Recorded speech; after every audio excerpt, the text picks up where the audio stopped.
श्रीमद् भागवत तृतीय स्कंद पंचमो अध्याय। विदुर जी का प्रश्न और मैत्रेय जी का सृष्टि क्रम वर्णन। श्री सुखदेव जी कहते हैं, परम ज्ञानी मैत्रेय मुनि विराजमान थे। भगवत भक्ति से शुद्ध हुए हृदय वाले विदुर जी उनके पास जा पहुँचे और उनके साधु स्वभाव से आप्यायित होकर उन्होंने पूछा।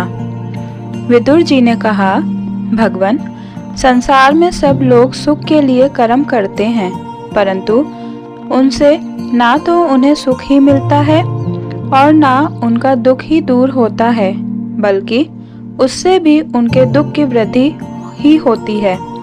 अतः इस विषय में क्या करना उचित है, यह आप मुझे कृपा करके बतलाइए। जो लोग दुर्भाग्यवश भगवान श्री कृष्ण से विमुख, अधम परायण और अत्यंत दुखी हैं, उन पर कृपा करने के लिए ही आप जैसे भाग्यशाली भगवत भक्त संसार में विचरा करते हैं। साधु शिरोमणे, आप मुझे उस शांतिप्रद साधन का उपदेश दीजिए जिसके अनुसार आराधना करने से भगवान अपने भक्तों के भक्तिभूत हृदय में आकर विराजमान हो जाते हैं और अपने स्वरूप का अपरोक्ष अनुभव कराने वाला सनातन ज्ञान प्रदान करते हैं।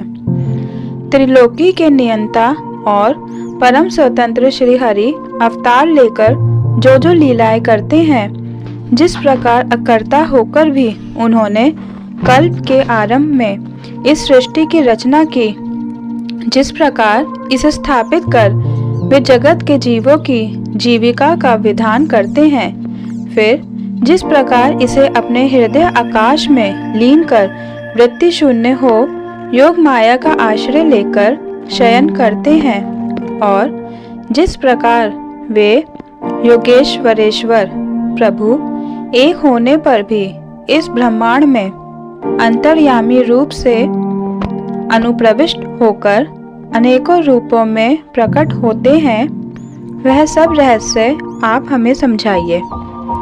ब्राह्मण, गौ और देवताओं के कल्याण के लिए जो अनेकों अवतार धारण करके लीला से ही नाना प्रकार के दिव्य कर्म करते हैं, वे भी हमें सुनाइए। यशस्वियों के मुकुटमणि श्री हरि के लीला अमृत का पान करते करते हमारा मन तृप्त नहीं होता। हमें यह भी सुनाइए कि उन समस्त लोकपतियों के स्वामी श्री हरि ने इन लोकों, लोकपालों और लोकालोक पर्वत से बाहर के भागों को, जिनमें ये सब प्रकार के प्राणियों के अधिकारानुसार भिन्न भिन्न भेद प्रतीत हो रहे हैं, किन तत्वों से रचा है। द्विजवर, उन विश्वकर्ता स्वयंभू श्री नारायण ने अपनी प्रजा के स्वभाव, कर्म, रूप और नामों के भेद की किस प्रकार रचना की है। भगवान, मैंने श्री व्यास जी के मुख से ऊंच नीच वर्णों के धर्म तो कई बार सुने हैं, किंतु अब श्री कृष्ण कथा अमृत के प्रवाह को छोड़कर अन्य स्वल्प सुखदायक धर्मों से मेरा चित्त ऊब गया है। उन तीर्थपाद श्री हरि के गुण अनुवाद से तृप्त हो भी कौन सकता है। उनका तो नारद आदि महात्मा गण भी आप जैसे साधुओं के समाज में कीर्तन करते हैं, तथा जब वे मनुष्यों के कर्णरंध्रों में प्रवेश करते हैं, तब उनकी संसार चक्र में डालने वाली घर गृहस्थी की आसक्ति को काट डालते हैं। भगवान, आपके सुखा मुनिवर कृष्ण द्वैपायन ने भी भगवान के गुणों का वर्णन करने की इच्छा से ही महाभारत रचा है। उसमें भी विषय सुखों का उल्लेख करते हुए मनुष्यों की बुद्धि को भगवान की कथाओं की ओर लगाने का ही प्रयत्न किया गया है। यह भगवत कथा की रुचि श्रद्धालु पुरुष के हृदय में जब बढ़ने लगती है, तब अन्य विषयों से उसे विरक्त कर देती है। वह भगवत चरणों के निरंतर चिंतन से आनंद मगन हो जाता है और उस पुरुष के सभी दुखों का तत्काल अंत हो जाता है। मुझे तो उन शोचनीयों के भी शोचनीय अज्ञानी पुरुषों के लिए निरंतर खेद रहता है जो अपने पिछले पापों के कारण श्री हरि की कथाओं से विमुख रहते हैं। हाय, काल भगवान उनके अमूल्य जीवन को काट रहे हैं और वे वाणी, देह और मन से व्यर्थ वाद विवाद, व्यर्थ चेष्टा और व्यर्थ चिंतन में लगे रहते हैं। मैत्रेय जी, आप दीनों पर कृपा करने वाले हैं, अतः भौरा जैसे फूलों में से रस निकाल लेता है, उसी प्रकार इन लौकिक कथाओं में से इनकी सारभूता परम कल्याणकारी पवित्र कीर्ति श्री हरि की कथाएं छांटकर हमारे कल्याण के लिए सुनाइए। उन सर्वेश्वर ने संसार की उत्पत्ति, स्थिति और संहार करने के लिए अपनी माया शक्ति को स्वीकार कर रामकृष्ण आदि अवतारों के द्वारा जो अनेकों अलौकिक लीलाएं की हैं, वे सब मुझे सुनाइए। श्री सुखदेव जी कहते हैं, जब विदुर जी ने जीवों के कल्याण के लिए इस प्रकार प्रश्न किया, तब तो मुनिश्रेष्ठ भगवान मैत्रेय जी ने उनकी बहुत बड़ाई करते हुए यूं कहा। श्री मैत्रेय जी बोले, साधु स्वभाव विदुर जी, आपने सब जीवों पर अत्यंत अनुग्रह करके यह बड़ी अच्छी बात पूछी है। आपका चित्त तो सर्वदा श्री भगवान में ही लगा रहता है, तथापि इससे संसार में भी आपका बहुत सुयश फैलेगा। आप श्री व्यास जी के औरस पुत्र हैं, इसलिए आपके लिए यह कोई बड़ी बात नहीं है कि आप अनन्य भाव से सर्वेश्वर श्री हरि के ही आश्रित हो गए हैं। आप प्रजा को दंड देने वाले भगवान यम ही हैं। मांडव्य ऋषि का शाप होने के कारण ही आपने श्री व्यास जी के वीर्य से उनके भाई विचित्र वीर्य की भोग पत्नी दासी के गर्भ से जन्म लिया है। आप सर्वदा ही श्री भगवान और उनके भक्तों को अत्यंत प्रिय हैं। इसीलिए भगवान निज धाम पधारते समय मुझे आपको ज्ञान उपदेश करने की आज्ञा दे गए हैं। इसलिए अब मैं जगत की उत्पत्ति, स्थिति और लय के लिए योग माया के द्वारा विस्तारित हुई भगवान की विभिन्न लीलाओं का क्रमशः वर्णन करता हूँ। सृष्टि रचना के पूर्व समस्त आत्माओं के आत्मा एक पूर्ण परमात्मा ही थे, न दृष्टा था न दृश्य। सृष्टि काल में अनेक वृत्तियों के भेद से जो अनेकता दिखाई पड़ती है, वह भी वही थी, क्योंकि उनकी इच्छा अकेले रहने की थी। वे ही दृष्टा होकर देखने लगे, परंतु उन्हें दृश्य दिखाई नहीं पड़ा, क्योंकि उस समय वे ही अद्वितीय रूप से प्रकाशित हो रहे थे। ऐसी अवस्था में वे अपने को असत के समान समझने लगे। वस्तुतः वे असत नहीं थे, क्योंकि उनकी शक्तियां ही सोई थीं। उनके ज्ञान का लोप नहीं हुआ था। यह दृष्टा और दृश्य का अनुसंधान करने वाली शक्ति ही कार्य कारण रूपा माया है। महाभाग विदुर जी, इस भावाभाव रूप अनिवर्चनीय माया के द्वारा ही भगवान ने इस विश्व का निर्माण किया है। काल शक्ति से जब यह त्रिगुणमय माया शोभ को प्राप्त हुई, तब उन इंद्रियातीत चिन्मय परमात्मा ने अपने अंश पुरुष रूप से उसमें चिदाभास रूप बीज स्थापित किया। तब काल की प्रेरणा से उस अव्यक्त माया से महतत्व प्रकट हुआ।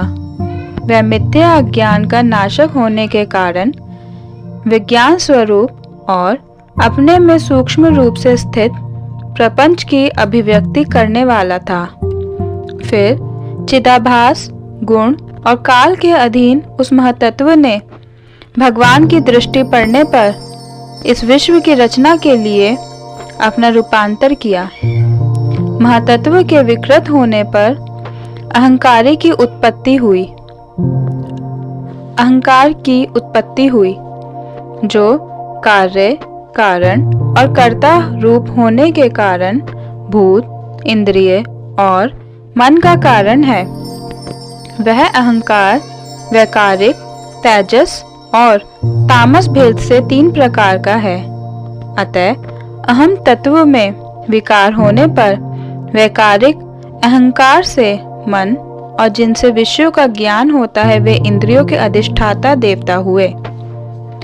तेजस अहंकार से ज्ञानेंद्रियां और कर्मेंद्रियां हुई तथा तामस अहंकार से सूक्ष्म भूतों का कारण शब्द तन्मात्रा हुआ और उससे दृष्टांत रूप से आत्मा का बोध कराने वाला आकाश उत्पन्न हुआ। भगवान की दृष्टि जब आकाश पर पड़ी तब उससे फिर काल, माया और चिदाभास के योग से स्पर्श तन्मात्र हुआ और उसके विकृत होने पर उससे वायु की उत्पत्ति हुई। अत्यंत बलवान वायु ने आकाश के सहित विकृत होकर रूप तन्मात्र की रचना की और उससे संसार का प्रकाशक तेज उत्पन्न हुआ।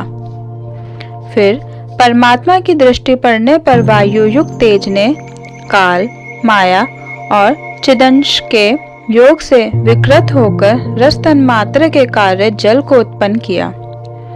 तदंतर तेज से युक्त जल ने ब्रह्म का दृष्टिपात होने पर काल, माया और चिदंश के योग से गंध गुणमयी पृथ्वी को उत्पन्न किया। विदुर जी, इन आकाश आदि भूतों में से जो भूत पीछे पीछे उत्पन्न हुए हैं उनमें क्रमशः अपने पूर्व भूतों के गुण भी अनुगत समझने चाहिए। ये महतत्व आदि के अभिमानी, विकार, विक्षेप और चेतनांश विशिष्ट देवगण श्री भगवान के ही अंश हैं, किंतु पृथक पृथक रहने के कारण जब वे विश्व रचना रूप अपने कार्य में सफल नहीं हुए तब हाथ जोड़कर भगवान से कहने लगे। देवताओं ने कहा, देव, हम आपके चरण कमलों की वंदना करते हैं। ये अपनी शरण में आए हुए जीवों का ताप दूर करने के लिए छत्र के समान हैं तथा इनका आश्रय लेने से यतिजन अनंत सुख संसार दुख को सुगमता से ही दूर फेंक देते हैं। जगतकर्ता जगदीश्वर इस संसार में ताप त्रय से व्याकुल रहने के कारण जीवों को जरा भी शांति नहीं मिलती। इसलिए भगवान, हम आपके चरणों की ज्ञान में छाया का आश्रय लेते हैं। मुनिजन, एकांत स्थान में रहकर आपके मुख कमल का आश्रय लेने वाले वेद मंत्र रूप पक्षियों के द्वारा जिनका अनुसंधान करते रहते हैं तथा जो संपूर्ण पाप नाशिनी नदियों में श्रेष्ठ श्री गंगा जी के उद्गम स्थान है, आपके उन परम पावन पाद पद्म का हम आश्रय लेते हैं। हम आपके चरण कमलों की उस चौकी का आश्रय ग्रहण करते हैं जिसे भक्तजन श्रद्धा और श्रवण कीर्तन आदि रूप भक्ति से परिमार्जित अंतःकरण में धारण करके वैराग्य पुष्ट ज्ञान के द्वारा परम धीर हो जाते हैं। ईश, आप संसार की उत्पत्ति, स्थिति और संहार के लिए ही अवतार लेते हैं। अतः हम सब आपके उन चरण कमलों की शरण लेते हैं जो अपना स्मरण करने वाले भक्त जनों को अभय करते हैं। जिन पुरुषों का देह, गेह तथा उनसे संबंध रखने वाले अन्य तुच्छ पदार्थों में अहमता, ममता का दृढ़ दुराग्रह है, उनके शरीर में रहने पर भी जो अत्यंत दूर है, उन्हीं आपके चरणार विंदों को हम भजते हैं। परम यशस्वी परमेश्वर, इंद्रियों के विषय अभिमुख रहने के कारण जिनका मन सर्वदा बाहर ही भटकता है, वह पामर लोग आपके विलासपूर्ण पाद विन्यास की शोभा के विशेषज्ञ भक्तजनों का दर्शन नहीं कर पाते। इसी से वे आपके चरणों से दूर रहते हैं। देव, आपकी कथा अमृत का पान करने से उमड़ी हुई भक्ति के कारण जिनका अंतःकरण निर्मल हो गया है, वे लोग वैराग्य ही जिसका सार है, ऐसा आत्मज्ञान प्राप्त करके अनायास ही आपके वैकुंठ धाम को चले जाते हैं। दूसरे धीर पुरुष चित्त निरोध रूप समाधि के बल से आपकी बलवती माया को जीतकर आप में ही लीन तो हो जाते हैं, पर उन्हें श्रम बहुत होता है, किंतु आपकी सेवा के मार्ग में कुछ भी कष्ट नहीं है। आदिदेव, आपने सृष्टि रचना की इच्छा से हमें त्रिगुणमय रचा है, इसलिए विभिन्न स्वभाव वाले होने के कारण हम आपस में मिल नहीं पाते और इसी से आपकी क्रीड़ा के साधन रूप ब्रह्मांड की रचना करके उसे आपको समर्पण करने में असमर्थ हो रहे हैं। अतः जन्म रहित भगवान, जिससे हम ब्रह्मांड रचकर आपको सब प्रकार के भोग समय पर समर्पण कर सकें और जहां स्थित होकर हम भी अपनी योग्यता के अनुसार अन्न ग्रहण कर सकें तथा ये सब जीव भी सब प्रकार के विघ्न बाधाओं से दूर रहकर हम और आप दोनों को भोग समर्पण करते हुए अपना अपना अन्न भक्षण कर सकें, ऐसा कोई उपाय कीजिए। आप निर्विकार पुराण पुरुष ही अन्य कार्य वर्ग के सहित हम देवताओं के आदि कारण हैं। देव, पहले आप अजन्मा ही ने सत्व आदि गुण और जन्म आदि कर्मों के कारण रूपा माया शक्ति में चिदाभास रूप वीर्य स्थापित किया था। परमात्मा देव, महतत्व आदि रूप हम देवगण जिस कार्य के लिए उत्पन्न हुए हैं, उसके संबंध में हम क्या करें? देव, हम पर आप ही अनुग्रह करने वाले हैं, इसलिए ब्रह्मांड रचना के लिए आप हमें क्रिया शक्ति के सहित अपनी ज्ञान शक्ति भी प्रदान कीजिए।